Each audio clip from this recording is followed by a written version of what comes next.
good morning mga kaibigan at mga kapadyak. Ngayon ay araw na Martes, June 30, 2026 at pauwi na tayo galing sa panggabing trabaho.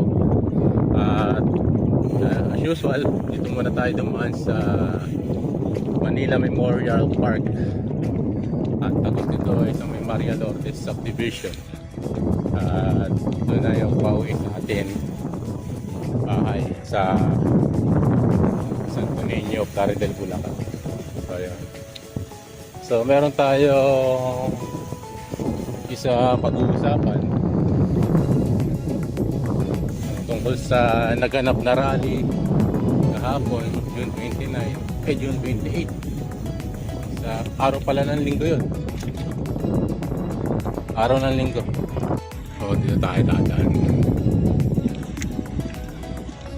So, yun nga, pag-uusapan natin yung naganap na rally noong June 28, yung tinatawag na White Ribbon March na pinaunahan di umano ng iba't ibang pangkate ng relihiyon at mga samahan.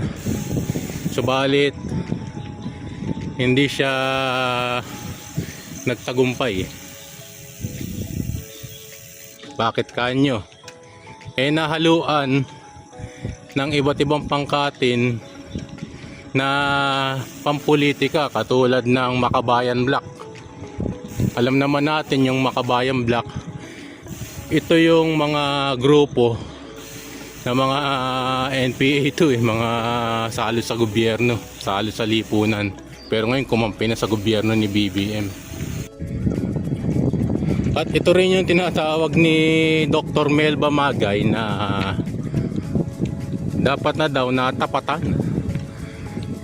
ang Iglesia ni Cristo sa pagkakaisa. Ang dapat sana na layunin ng ginanap nila na rally ay ukol sa laban sa korupsyon. Pero sa nakita natin mga kaibigan at mga kababayan sa mga nabalita sa television, sa radyo, na kakaiba ang rally na ito Pero may mga daladalang mga placards na nakalagay BBM resign, Sara Duterte panagutin. Nagkakaroon ng halong politikal Kaya marami sana na grupo ang sasama pero hindi na natuloy. Bakit?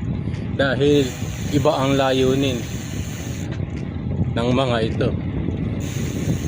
Kaya yung mga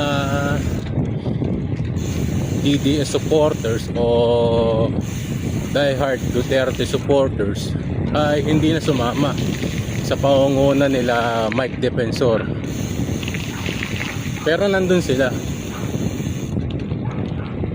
Nakakalungkot nga lamang dahil nga sa pamamagitan ng grupo din nila kahit papaano ay maisigaw sa taong bayan at sa mga namiminuno ng ating bansa na laban sila sa korupsyon. Pero hindi, iba ang layunin. At dahil nga sa hindi organisado ang kanilang layunin, kumbaga iba sa dapat na isigaw nila yung paglaban sa korupsyon, lumitaw tuloy ang baho ng mga nag-organisa ng rally na to, lalo na itong Makabayan Black na pinangungunahan ng mga salot sa lipunan katulad ni Franz Castro, nila Renato Reyes.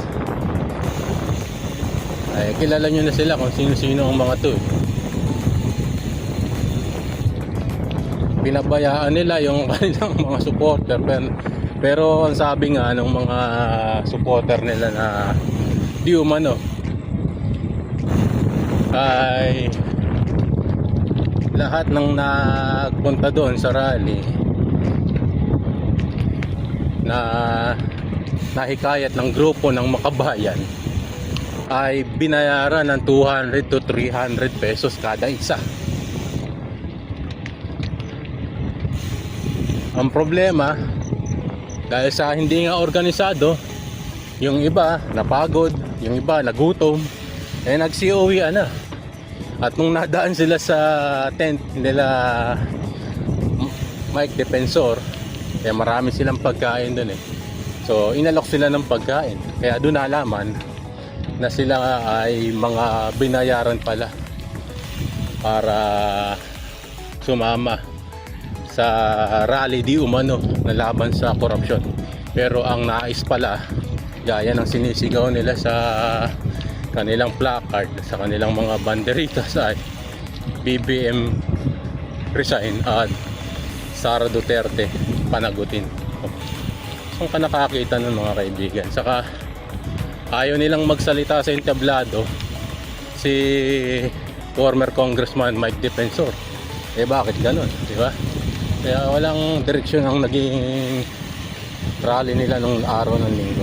Sa tinatayang bilang ng National Capital Region Police o NCRP, o ang bilang nila ay humigit kumulang lang sa 3,700 katao.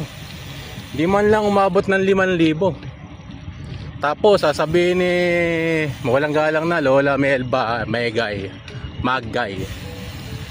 na panahon na eka para tapatan ang Iglesia ni Cristo. Paano nyo tatapatan yan? Sige nga. Ang dami nyong kasama mga pari, iba't ibang sekta ng relihiyon. Paano nyo matatapatan yun mga kaibigan at mga kababayan?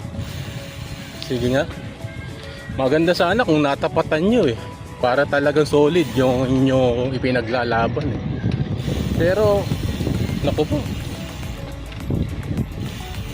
walang-wala. Hindi nyo kayang tapatan. Aminin na ninyo, Dr. Melba at ikaw, Padre Damaso Robert Reyes, na takbo ng takbo kung saan-saan na wala naman direksyon, na kailanman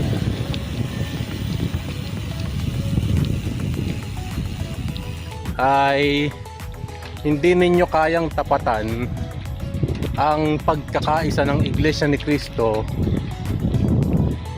lalo na sa larangan ng ganitong mga mapayapang pagkilos. Eh sa inyo kasi hindi mapayapang pagkilos eh, puro karahasan ang nangyayari sa rally ninyo.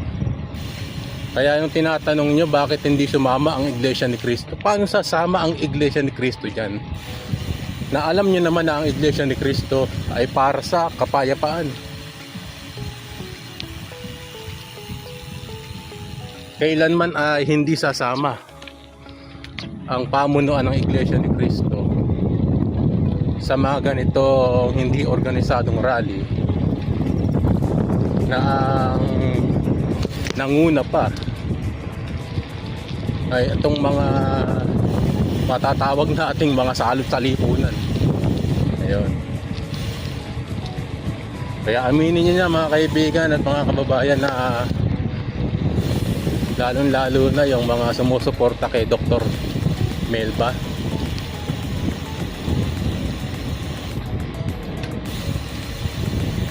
kailanman hindi ninyo magagawa o tapatan man lang kahit katiting ang pagkakaisa ng Iglesia ni Cristo. Hindi niya to magagawa. So nakakaawa lang yung mga nahikayat nyo sa rally na yan. Bagamat nabigyan nyo nga ng kung magkano lang, pero nagutom. Eh hindi dun talagang ipinakikipaglaban yung laban sa korupsyon, kundi para lang sa pansarili kabubuhay. Siyempre mahihirap na tao, talagang papatusin niya, ino-offer nyo sa kanila. Kaya hindi nagtagumpay ang inyong rally dahil sa masama ang inyong layunin. Yun lang po yun mga kaibigan at mga kababayan. So pauwi na tayo uli mga kaibigan at mga kababayan, at maambon eh.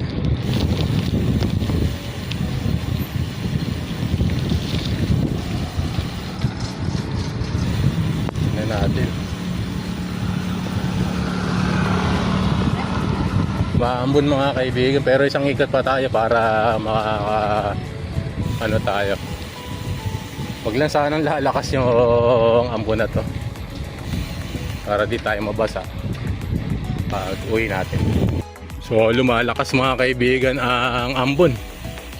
So kailangan na nating mag-abort. Kailangan na nating umuwi. Baka tayo abutan ng malakas ng ulan. So magandang umaga sa inyong lahat at God bless po.